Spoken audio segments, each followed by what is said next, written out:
萧炎的拳头紧握起来，一股杀意逐渐的弥漫周围。所有九玉天的人感受到萧炎的这股杀意之气，直接是哆嗦了起来，就连神使都感到了一股危险气息，当即吓得直接跪下向萧炎求饶：“不要杀我们，我们也只是奉命行事啊！”萧炎的双眼锁定眼前的3位神使，如今只要愿意，一巴掌就能拍死这些序列神实力的神使。告诉我，天一神君现在在何处？虽然此前天一神君带着他们传送九玉天和八玉天，但不知道具体的位置在何处。神君大人他在九玉天的玄灵谷中。为了自保，这3位神使也是直接出卖了天一神君的位置。这就是神性吗？还是说这就是九玉天神阁本来的世界面目？知晓了天一神君的位置，萧炎则是对着3位神使怒喝一声：“滚！”好，我们这就滚。见到终于逃过一劫后，3位神使立马屁股尿流的狼狈逃窜而去。现场的那些人看到这样的画面，直接都傻眼了。这眼前的黑袍男子究竟是什么人？为何实力如此强大？就连3位神使都如此害怕他。见到3位神使已经离去，自己又打听到了天意神君的所在处，那么这次倒是要问清楚，为何要夺取天星主前辈的天星法身？为何获得招揽神会晋级成功？不应该享受神器联盟中的丰富资源来提升自己的修炼吗？可现在萧炎觉得事情已经没有想象的那么简单了。还有天神山之仇也一并加倍奉还给他。旋即萧炎则是走到了那位女子的跟前，淡淡的笑了一下。虽然看不清面具下萧炎的脸色，但对方能够感觉到萧炎此刻没有刚刚那般冰冷。好些了没？那位女子催动着神力，在刚刚这段时间里，也已经将先知9品的丹药药力分解的差不多了，其脸色也没有了刚刚那般惨白，已经有所好转了。没什么大碍了，多谢公子相救。说着，女子便是起身躬身的感谢起来，甚至也被萧炎的丹药所震撼。对方能够给自己那么高阶的丹药，想必对方的身份也极为的不简单。而且像这样的高等级丹药，就连九玉天神君都不会拥有1颗。看着萧炎那女子的神色，都是小心了谨慎了一些，生怕自己会得罪一位了不得的人物。或许萧炎看穿了女子心中的想法，当即洒脱的笑声自他那面具下传出：“哦，姑娘，不必那么拘谨，我也不是什么坏人。如果你要谢的话，我想向你打听一些事情，不知能否可以告知1、2？”当然可以，公子请说。女子非常爽快地答应了，毕竟人家救了自己一命。刚刚这些人似乎想要你身上的天星法身。不瞒姑娘说，其实我有一个朋友，他也拥有天星法身。之前招揽神会结束，他便来到了神奇联盟。如今看到竟然哪有人要打我这朋友身上法身的主意，我自然也想知道一下究竟发生了什么事情。萧炎直接是把自己心中的想法直接说了出来。他感觉得出来，眼前的女子并不坏，在九玉天这样的环境下都能够保持善心，实属难得一见。公子的一个朋友也是修炼天心法身的。女子惊异地看了看萧炎，轻声道。萧炎不置可否地点点头道：“我那个朋友叫天星主。”不知还没等萧炎把话说完，那女子直接是看到了一丝曙光一般，激动地惊呼起来：“公子，你与天星主认识？”他也没有想到自己竟然遇到了一位天星主的朋友。萧炎再次的点点头，得到萧炎的回应后，女子也是将起因经过的一系列事情都一一讲给了萧炎。片刻之后，萧炎的眉头也逐渐的微皱起来。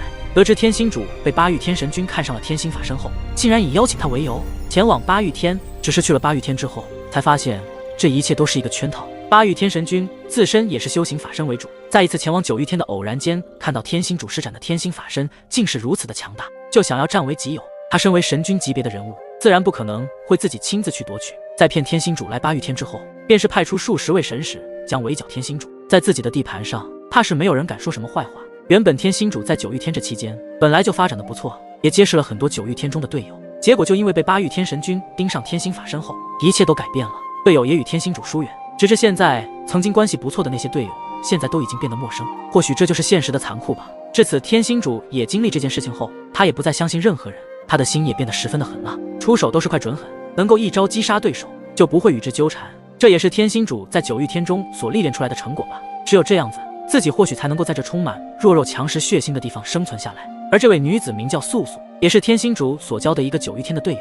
当时那些队友全部叛变，只有这位素素依旧是站在天星主这边。天星主知晓自己的法身会被八玉天神君夺取，就提前将天星法身放在了我这里，让我好好保管，不能将其落入其他人的手中。但最后在九玉天以及八玉天的联手追查下，终于还是发现了素素身上的天星法身。直至今日，素素还差点被击杀，还好在关键时刻萧炎出手相救。不过素素却是认为萧炎虽然很强大，可是毕竟这里是九玉天神阁，自身的实力强，也不可能是神君的对手。天意神君实力早已经是一名天位神，八玉天神君的实力更是达到了2重天位神，这样的实力差距让的素素想都不敢去想。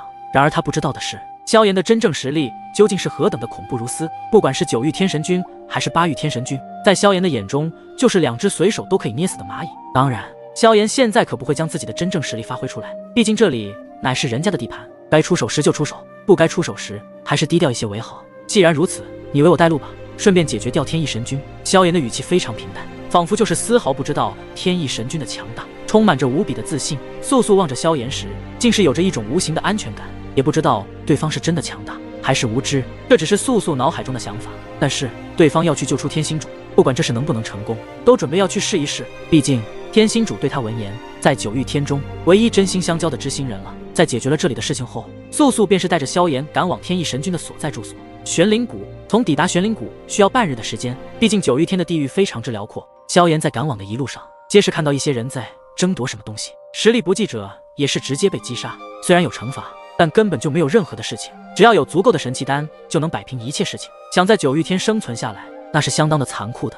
如果换作是当时的自己在这里历练，怕也是会杀出一条条通往更高域天的道路出来。很快，萧炎在素素那轻车熟路的带领下，在他们的正前方矗立着一座座巨大陡峭的山峰，在山峰之中有着一个壮观无比的峡谷，而这里的峡谷中还有着一座豪华的宫殿建立于其中。萧炎在第一时间便是感受到这里的神渊之气比起九域天任何一处的区域都要精纯很多很多。原来这就是神君的待遇啊！外面的那些人争夺资源残酷无比，只有神君在享受那些人梦想中的生活，以及那丰富资源全部是他所有。天翼神君的住所还真是让人大开眼界了。萧炎的脸上依旧挂着冷笑，一旁的素素见状，心想着眼前的男子真的可以有把握击败九域天神君。这里已经是九域天神君的所在地了，周围还有很多护卫强者把守，小心点不要被发现了。素素的话音一落，萧炎直接身影移动，大摇大摆地进入了玄灵谷中。素素直接有些不解萧炎的做法，不过为了救出天星主，也只好硬着头皮跟在萧炎的身后。穿梭这几座山峰之后，萧炎的身影便是已经出现在了玄灵谷的上空，俯视着这里的景色，倒是与外面截然有点不同。外面的天空是血红色的，而这里的天空一片蔚蓝，阳光明媚，云彩在空中飘荡着，像是一朵朵盛开的白花，奇异的光芒笼罩着大地，一缕缕精纯的神渊之气在空气中漂浮，仿佛将这里的一切都镀上了一层金色的光华。这九域天中竟然还有这样的地方，神君的居所就是不同，身份地位显而易见了。然而就在萧炎进入玄灵谷不久，下方的一处悬崖边，一位陌生的男子手握法杖，望着萧炎这边的方向，他的眼中闪烁着警惕之色。随着他的法杖轻轻一挥，天空中竟是直接出现了一道裂缝，下一刻，那裂缝中却是涌现出了一道道身着奇异服装的数十位身影。什么人竟然擅闯玄灵谷？速速退去！出现的这数十位身影直接厉喝道，他们都是玄灵谷的看守者，实力也早已经超越了第一序列神，有着一重天位神的实力，只不过他们的实力只是一重天位神初期。但是这样的阵容对于第二等级和第三等级世界，那就是一场绝望的毁灭。我来此处就是找天翼神君，你们不想死的话就给我退开，不然死。萧炎的语气很轻，但是却相当有震慑力。放屁！真是不知道哪里冒出来的臭小子，既然你想找死，那么就……刚刚那位拿法杖的男子还没把话说完，一道极其恐怖的威压直接对准其身，笼罩而下。顿时间，那位男子直接被压制出了严重的内伤。这股力量，就算是他们的天翼神君大人都没能做得到啊！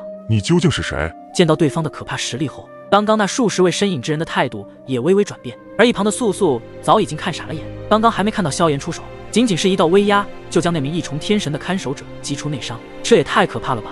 重复的话我不想说第二遍，不然下一个就轮到你们了。那数十位看守者见对方来者不善，而且其实力足以轻松地碾压他们这些人，就算反抗也起不到任何的作用，倒不如先退一步，让天翼神君大人亲自对付他。你要找神君大人，他现在正在宫殿中，你如果要去找的话，就去宫殿。闻言，萧炎的目光直接是俯视着下方的巨大宫殿上，天翼神君就在里面吗？萧炎拳头微微一握，一股杀气顿时间弥漫整个玄灵谷，恐怖的气息直接让这数十位看守者身体不断的颤抖，生怕被萧炎一掌给拍死。萧炎的目光已经锁定了下方的宫殿，强大的神魂力量已经开始对其探测，不知道现在的天翼神君在见到自己时会是何种的表情。一双漆黑眸子在黑色面具之下，从下方的一座座高大宫殿上扫过，眸子中有着一丝冰冷之色。对于当年天翼神君对自己所做的事，他自然记得清清楚楚，当时就决定日后一定要报天神山之仇。如今萧炎也成长到了5重天位神巅峰的强大地步，小小天翼神君在萧炎的眼中已经算不得什么强大存在了。我已经迫不及待的有些期待了。萧炎的嘴角微掀，脸上带着一抹从容之色。就在萧炎释放出强大的神魂力量探查出来时，正在二人说话之时，又有着数十来道强悍的身影迅速从下方的各个宫殿中暴掠而来，不过瞬息便出现在天际上，而后将萧炎和素素二人层层围住。你们是何人？为何擅闯玄灵谷？一位为首的男子锐利的目光盯着萧炎和素素二人，沉声问道。这位男子的实力已经达到了一重天位神后期，也是仅次于天一神君的存在。可就算如此，辞了的他却看不出这眼前这位黑袍男子的实力，让他感到有些心惊。